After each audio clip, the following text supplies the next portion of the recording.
Vorrei sapere se si può agire un pochino come prevenzione individuare da dove parte tutta sta marea di furti, perché io non mi sento sicura sinceramente. Una richiesta chiara alle istituzioni da una delle tante vittime di furti in casa.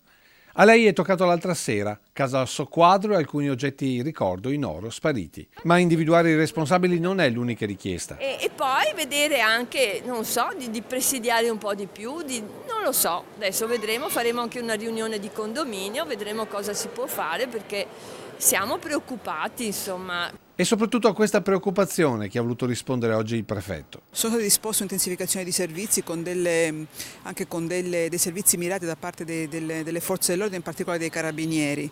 Chiaramente i risultati non vengono subito, statisticamente questo è il periodo in cui c'è una recrudescenza dei furti. Più presenza è stata anche la richiesta del vicino di casa della 91enne visitata dai ladri mentre era a letto. Questi episodi sicuramente lasciano il segno. Se qualche presenza maggiore delle forze dell'ordine ci aiuterebbe a stare più tranquilli. Dal sindaco, oltre alla solidarietà, l'annuncio di fatti concreti. Anche nell'ultima giunta sono stati deliberati altri 106.000 euro per le videocamere di sorveglianza e per esempio in occasione della festa di Halloween abbiamo intensificato i controlli nel territorio mettendo in strada 4 pattuglie che hanno pattugliato tutto il territorio. Fondamentale per tutti il controllo del vicinato. Abbiamo visto che i sindaci hanno molto a cuore questa problematica, ovviamente parecchi comuni che prima non l'avevano fatto stanno aderendo al famoso protocollo. Prefetto che proprio sul controllo di vicinato prende come esempio il condomino che a Fiera ha soccorso la 91enne. Speriamo che non debbano essere questi gli eventi per cui ci si riappropri un po' di questo sentimento, no? Di avere cura di chi ci sta vicino.